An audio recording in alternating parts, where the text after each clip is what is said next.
Ciao a tutti ragazzi e benvenuti su Arm Wrestling Motivation. Oggi sono qui con un grande campione, partecipante della prima edizione del Top 8, dove è arrivato settimo, e adesso anche della seconda edizione, dove ormai si è piazzato tra i primi 4. Signore e signori, Alex Kurdecha. Алекс, привет, чао. Привет всем, чао-чао. Привет всем, кто смотрит. Очень приятно быть частью этой программы. Я люблю армрестлинг, и для меня всегда приятно пообщаться с ребятами, которые любят этот спорт. Надеюсь, что вам будет интересно. Спасибо, Алекс. Я еще раз хотел поздравить тебя с этой победой. Если сначала многие думали всегда, что ты там андердог, ты с этими последними 2 поединками ты доказал, что они должны поменять свою точку зора, свое мнение. Спасибо большое, мне очень приятно. Всем передаю привет, спасибо всем, кто смотрел матч, и надеюсь, что вам было интересно. А мне, честно скажу, даже приятно быть андердогом, когда интереснее, когда 90% ставят на твоего противника и 10 на тебя, ты можешь удивить.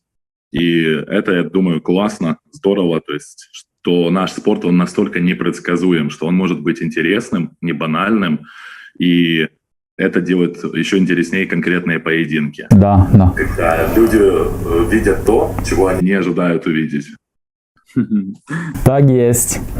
Короче, я приготовил несколько вопросов, что для меня очень интересные, сейчас тебе их задам. Самое первое, что я хотел тебя спросить, это как ты пришел к армрестлингу, какими видами спорта ты занимался и что они тебе дали для армрестлинга, эти виды спорта?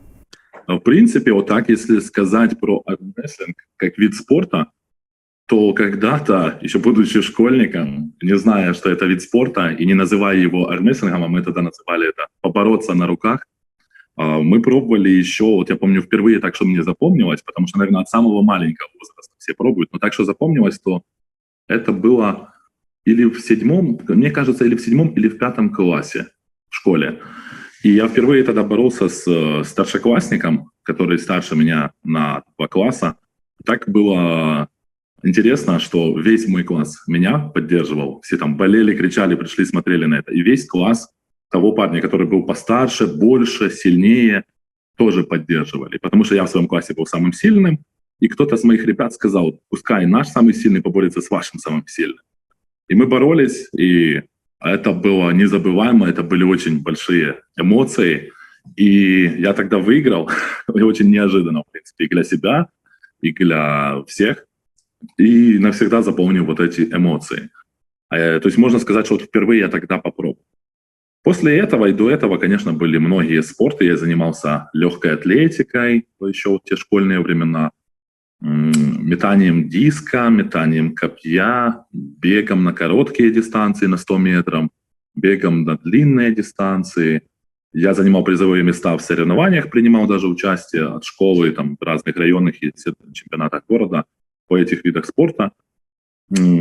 И у нас тогда были модные такие виды спорта, как футбол, легкая атлетика, она чуть-чуть поменьше была модна. Про армрестлинг вообще, наверное, никто не слышал, так что как спорт. Но по нем тоже проводились тогда соревнования. Соревнования вроде как класс против класса, да? То есть это, можно сказать, не соревнования, это больше как какое-то просто событие. И на фоне этого события были такие... Пришел мой друзьяка. Сейчас его не видно. Сейчас он сюда запрыгнет, будет видно. О, классный. Разные события такие, просто, так сказать, как, допустим, там кто дальше бросит, не знаю, камень, кто лучше... Ладно, что ты хочешь поиграть?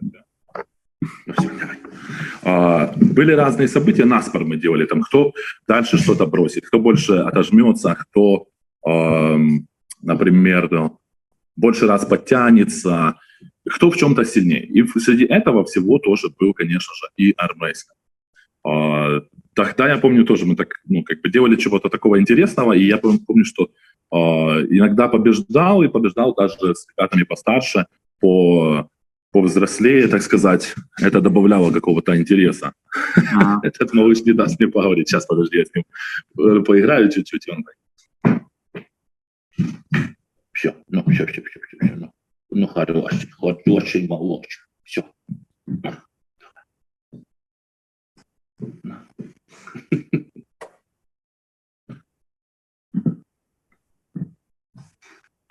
Окей.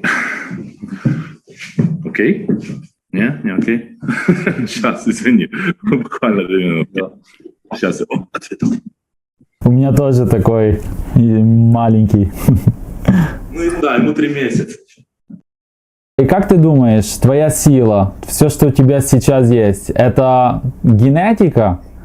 Или все, что ты делал, оно тебя привело к этому? Как бы похота и все такое? Я думаю, что оно сыграло роль, но я ставлю на первое место все-таки генетику. Что имеется в виду? В каждом из нас есть что-то неповторимое. Каждый из нас в чем-то силен. Кто-то быстро бегает, кто-то может много поднимать, кто-то музыкант талантливый. И нужно просто открыть в себе этот талант и его усилять, то есть его развивать.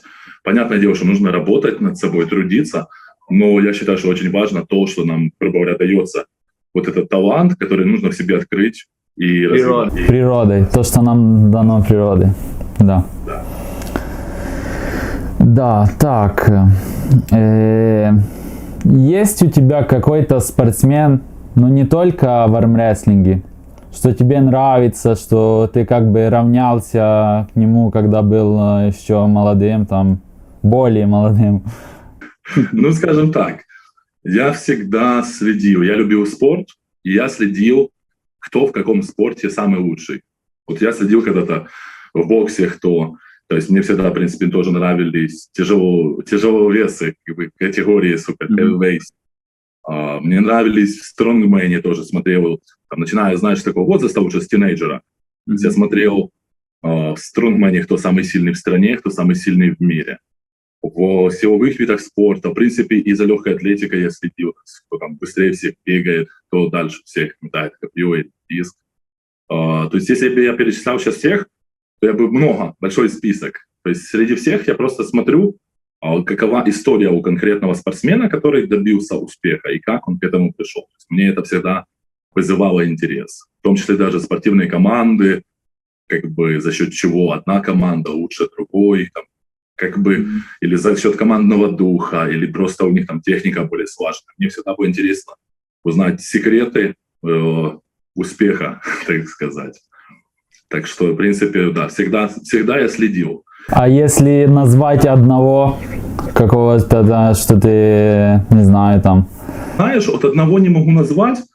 В детстве я, наверное, равнялся больше всего на своего отца. Там на брата старшего, у меня есть старший брат, и на отца. Потому что это люди, с которыми ты больше всего общаешься, это свои родные люди, они ближе всех.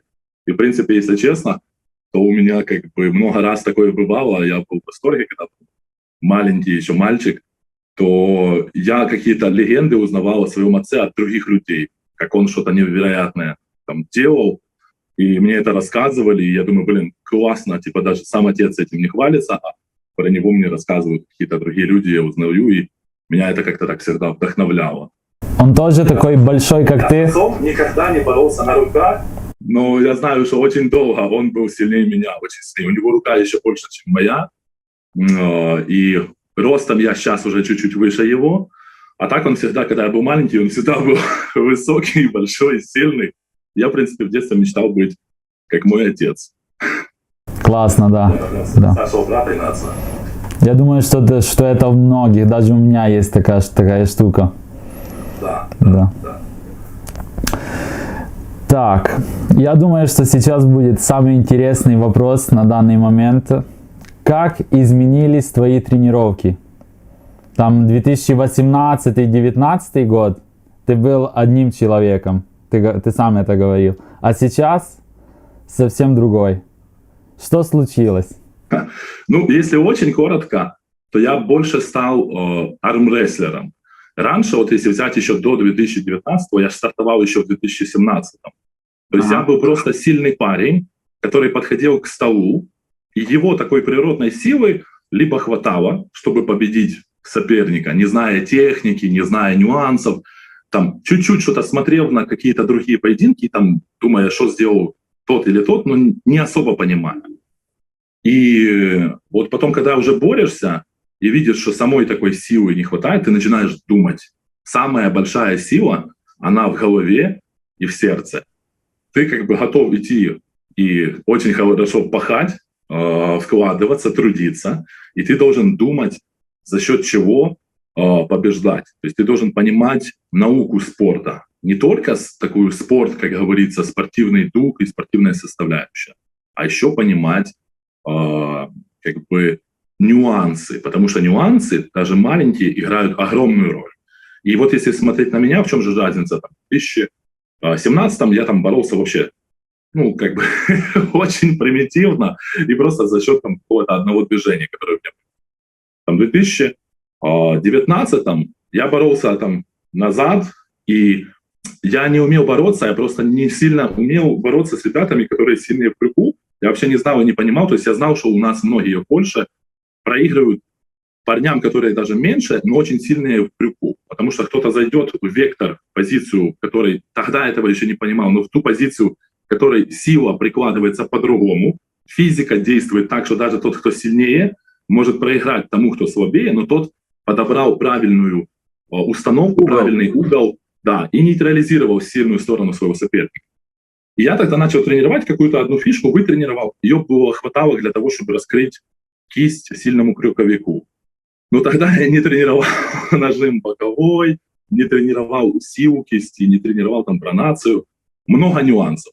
И почему это случилось? Потому что вот когда я не выигрывал с некоторыми соперниками, что я и говорил, очень важно, когда ты получаешь урок, который помогает тебе дать ответ, как и что нужно делать, чтобы быть сильнее и лучше. И вот благодаря таким урокам я начал работать.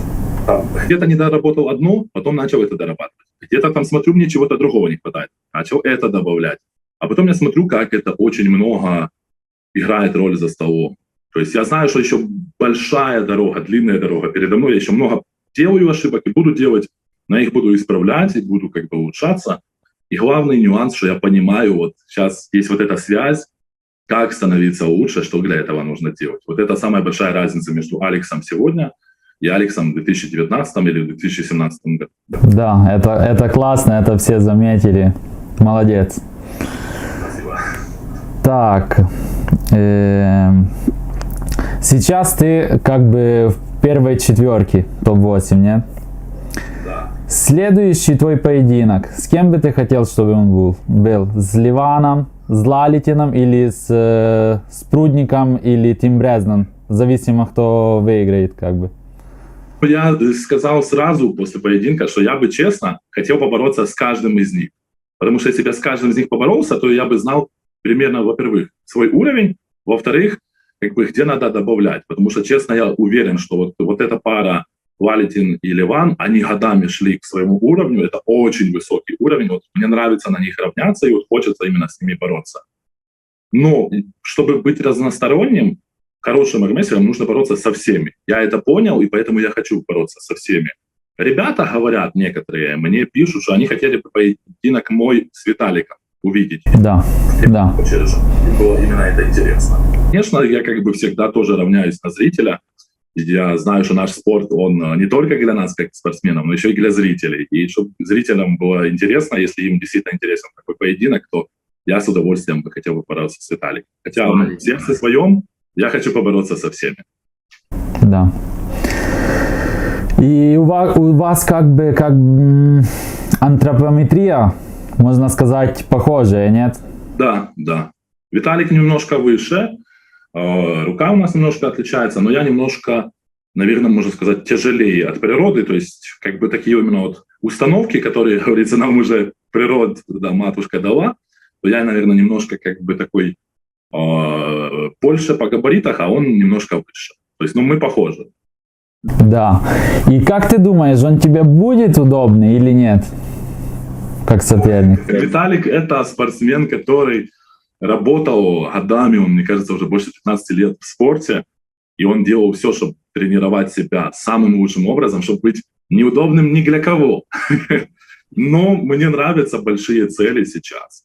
И я именно и хочу как бы равняться на самых сильных. То есть мне, чтобы хочется быть самым сильным, то и равняться надо на самых сильных.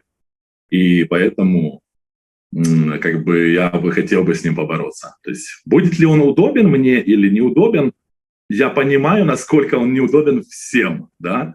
Но с другой стороны, я понимаю, что нужно делать для того, чтобы с ним бороться. То есть на что нужно делать акцент и как нужно тренироваться. И мне, в принципе, интересно было бы побороться с этим. Я думаю, всем бы было интересно посмотреть на это. Было бы классно.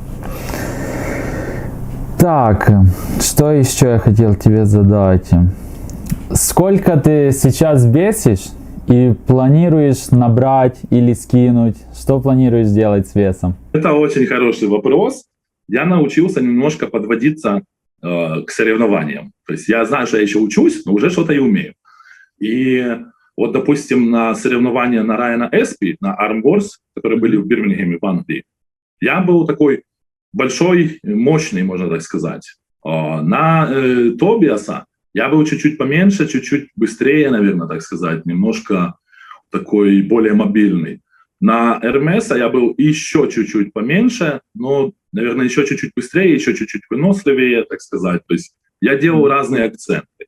Я понимаю, если честно говоря, что я могу быть намного сильнее. Это правда, я как бы вижу и знаю, что для этого делать. То есть если я поставлю себе цель в каком-то конкретном движении, слава богу, очень быстро мне получается в этом движении прогрессировать. Вот если я какую-то цель ставлю.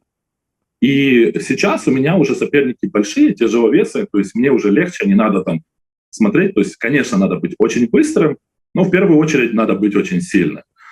И я думаю, что и на Ливана, и на Виталика, и даже там, если будет Тим или Женя, то есть тут уже как бы я могу спокойно набирать силу, при этом надо быть жестким, надо быть выносливым, но они тоже немножко побольше, мы уже немного как бы ближе, мы все в одной весовой категории. Да. Поэтому да, я думаю, я буду набирать силу сейчас. И, конечно же, тоже работать над скоростью. Хотел спросить про категорию 95 килограмм в топ-8. Кто ты думаешь там наисильнейший? Хороший вопрос. Ребята, знаете, что скажу? Все зависит, кто сильнейший в тот день борьбы. Потому что очень важно, в какой конкретно форме. Может быть, один парень очень сильный, но он не так усердно занимался, потому что у нас было много времени, 2 года, это много можно сделать. Да. А другой был послабее, но он занимался каждый день очень жестко, очень классно. И вот этот парень, который послабее, тому, если он сильнее от природы, но не так подготовился, может проиграть. И вот эту роль сыграет конкретная форма каждого спортсмена каждый день.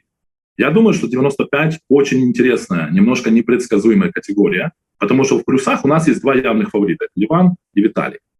А там вроде как есть и Рустам, вроде как есть и Кадыргали, и Олег есть, хотя сейчас на своем первом этапе он был не в форме, но, может быть, это будет плюс огромный для него сыграет, и он сейчас начнет усердно тренироваться и в хорошей форме подойдет к 2-му этапу.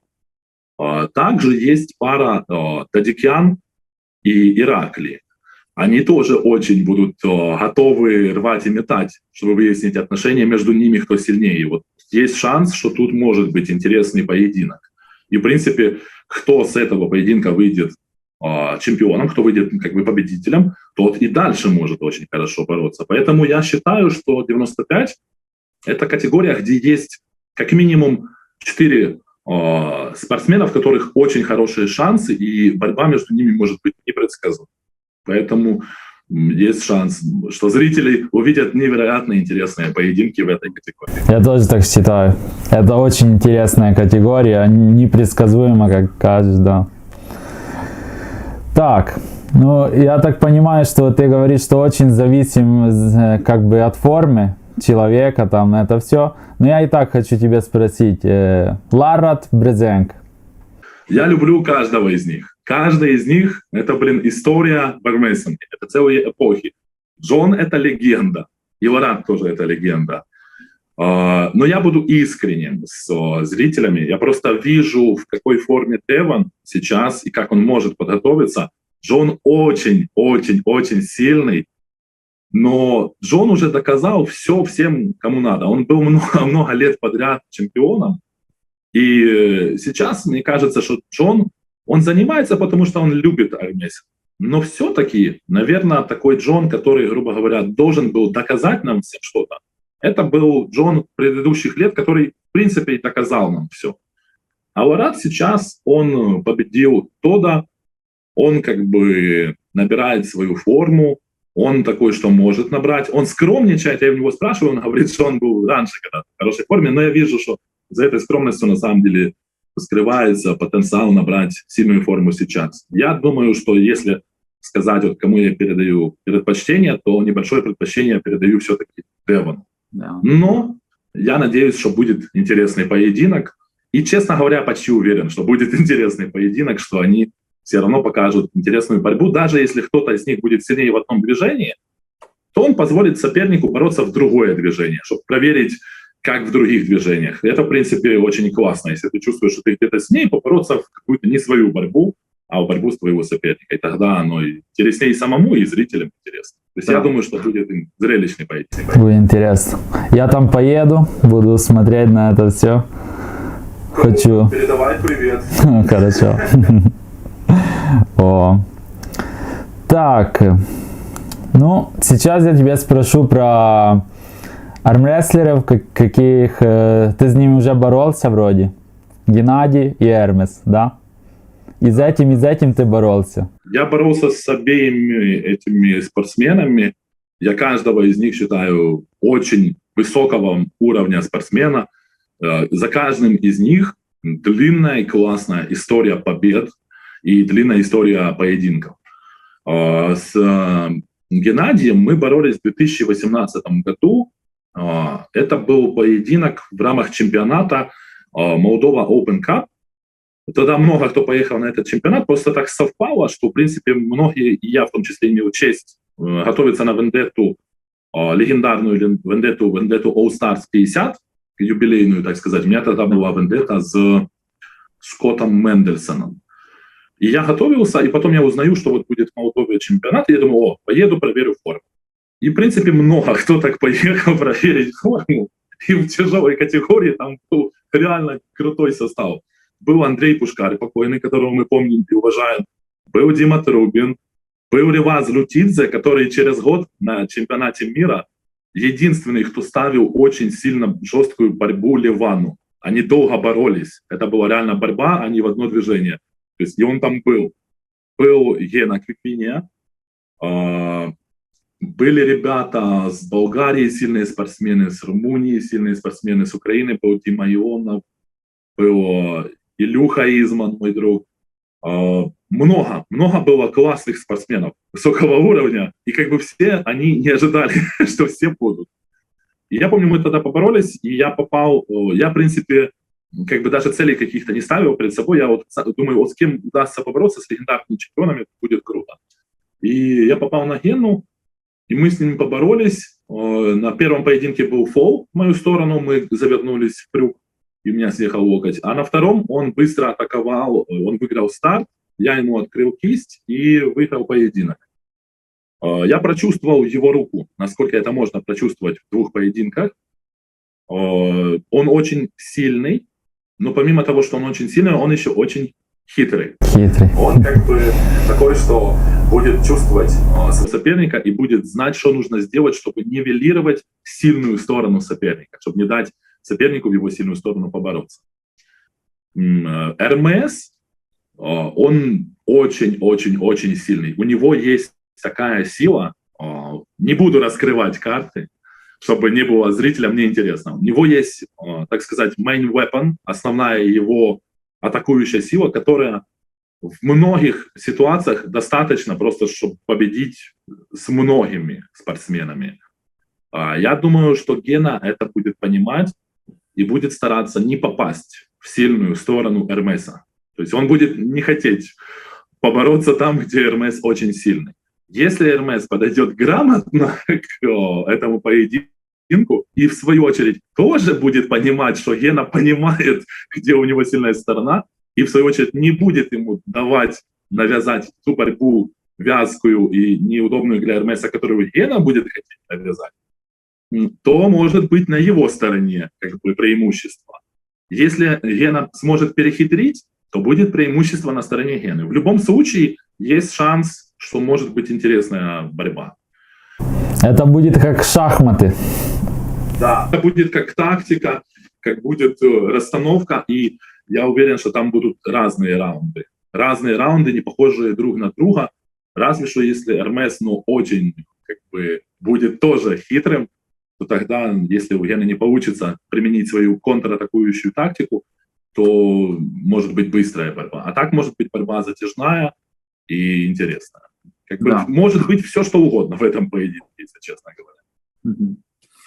Да, еще, может, ты что-то хочешь Эрмесу сказать? Я ему переведу. Конечно. Я хочу ему повторить те слова, что я и раньше говорил. Эрмес, ты, во-первых, классный парень, мне приятно было с тобой лично общаться. Я считаю тебя мега крутым атлетом. И я тебе желаю смотреть на вот этот поединок твой последний просто как на ключик, на такой урок, который дает возможность стать еще лучше, дает ответ, где нужно добавить, чтобы стать лучше. Я абсолютно искренне говорю, я точно так же в своих предыдущих поединках чему-то учился, и как видно по мне сейчас, оно что-то мне дало.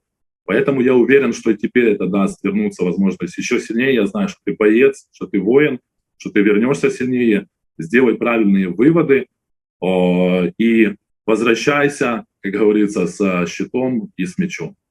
Поэтому верю, что все получится. Ни в коем случае не нужно брать какие-то там негативные комментарии или какие-то негативные отзывы других людей в свою голову. Ты решаешь, и только ты решаешь, кем ты есть и кем ты хочешь быть. Поэтому жму руку, уважаю тебя и желаю тебе больших спортивных успехов в будущем. Чтобы все, что ты задумаешь, у тебя получалось. Классно, да. Еще последнее. Просто как бы с этим твоим скачком, как бы в показателе, это всем ты смотивировал многих. Что ты можешь сказать человеку, что только начал заниматься армрестлингом? Или просто что-то начал делать для себя больше, как бы? Ребята, от таких ребят я люблю всех, но вот те ребята для меня самые дорогие. Ребята, вот если вы только начали, вы еще сомневаетесь, пойдет или не пойдет, где-то что-то не получается, и вы не уверены в себе. Помните, вот реально помните, только ваша вера и ваше сердце решает, кем вы будете. Если не получается, если трудности, тем интереснее путь.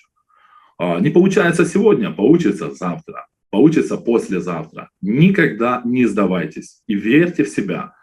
Если вы чувствуете, что вам нравится заниматься этим, если вы чувствуете, что вам нравится становиться лучше, даже если это трудно, даже если это тяжело, даже если руки болят, но вы любите этот спорт, храните эту любовь к этому спорту в ваших сердцах, и у вас все обязательно получится. Завтра, послезавтра вы выиграете чемпионат улицы или своего класса в школе, или там даже если вы в колледже боретесь, или в студенческих каких-то лигах, а потом вы выиграете чемпионат района, чемпионат города. Неважно, как далеко вы зайдете, может, вы дойдете до Олимпа, но главный путь, главное, что есть, это вот этот путь, который делает вас счастливыми, это наличие цели, то есть цель, куда идти. Когда у вас есть цель, у вас есть дорога, и вы любите то, что вы делаете, то вы будете счастливы. Поэтому я вам, молодые спортсмены, вот желаю вот этого ощущения, чтобы была и цель, и был путь, и чтобы вы были счастливы, и не сдавайтесь, находите единомышленников, которые разделяют ваши мысли, которые будут вас поддерживать, и с которыми вместе вы будете становиться лучше. И поверьте, вот тогда вы почувствуете вот это счастье и всю прелесть этого классного и замечательного спорта. Всем желаю успехов, веры в себя, не болеть в эти трудные времена. И главное, чтобы вы любили, чем вы занимаетесь. Всем здоровья, всем успехов, всем армрестлинга. Даже нету чего добавить. Не, очень классно. Спасибо тебе большое за это интервью. Надеюсь, что дальше еще мне дашь возможность как бы что-то тебя спросить. После ВКонтакте мне приятно было с тобой пообщаться, с твоими подписчиками, со всеми, кто смотрит это видео. Спасибо. И сейчас ты в Торонто, да? Да, я сейчас в Торонто, в Канаде. Вот я буквально вчера сюда прилетел. И сейчас уже вот послезавтра начинается активная программа. Мы будем организовывать семинары, общаться с ребятами, показывать что-то, делиться опытом, встречаться и наслаждаться этой возможностью, как говорится, пообщаться с армрестлерами со всего мира. То есть, как говорится, армрестлинг объединяет людей. Объединяет, да.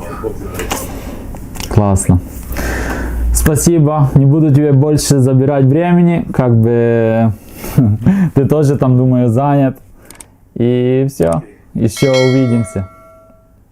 Здоровья, спорта и успехов. Счастливенько. Па-па.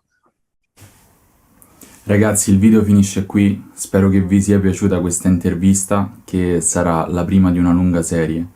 Sinceramente sono molto contento che questa prima intervista appunto l'ho fatta con Alex Kurdeja, che secondo me è una persona fantastica e ha una bontà d'animo assurda. E forse è una delle persone più umili che conosco. Ragazzi, quindi se il video vi è piaciuto mettete like, commentate, scrivete magari con chi vorreste che facessi un'intervista e niente, ci vediamo a un prossimo video.